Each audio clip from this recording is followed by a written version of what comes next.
Le 16 juin 1967, grâce à son fondateur Claude Cuny, l'AS Nancy-Lorraine voit officiellement le jour et intègre le championnat de D2. Les dirigeants constituent leur premier effectif. Gérard Braun pose ses crampons et se fait imiter par d'autres, dont Roger Formica, Michel Lannini ou René Voltrager. Des contrats sont paraphés avec Gasparini, Marie, Kraft, Kubasiewicz, Mario, Plemelding, Schneider, Tognotti et Redin. La présence de footballeurs étrangers n'est pas à négliger avec Dragan Miletic et Eddie Dublin. L'équipe sera dirigée par son premier entraîneur, René Plemelding.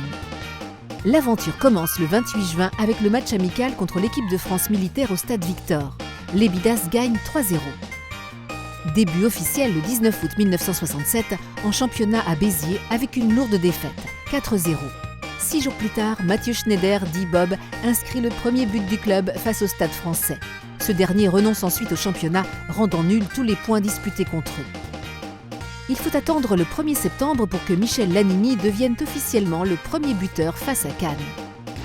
Le parc des sports du Pont d'Essai est rebaptisé du nom de Marcel Picaud le 12 mai 1968. Avec 3-0 contre Grenoble, dont 2 réalisations de Michel Lannini, Nancy s'octroie le premier trophée de son existence le 13 juin 1969 avec le Challenge de l'Espérance. La saison 69-70 est exceptionnelle pour le club, avec comme prouesse de remporter les 23 matchs à domicile. Le 27 juin 70, la D1 est acquise contre Bastia. Robert Blanc et Bernard Lèche inscrivent les 2 buts de la victoire. Suite au départ précipité de Jacques Favre pour le FC Metz, Claude Cuny nomme Antoine Redin, dit Tatane, comme entraîneur.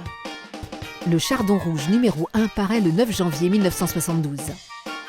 Le 3 mai 73, Michel Platini fait ses grands débuts en D1 face à Nîmes au stade Marcel Picaud. L'AS Nancy-Lorraine affronte pour la première fois de son existence des équipes européennes lors de la Coupe d'été 73. Au terme de l'exercice 72-73, l'ASNL obtient le trophée du meilleur public de France. Il en sera de même pour les 3 saisons suivantes.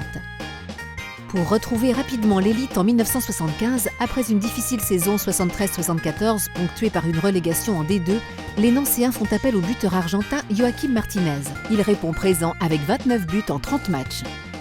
Record de spectateurs le 19 décembre 1976 à Picaud. 30 384 spectateurs regardent l'ASNL battre 2-0 Saint-Étienne, finaliste de la Coupe des Champions.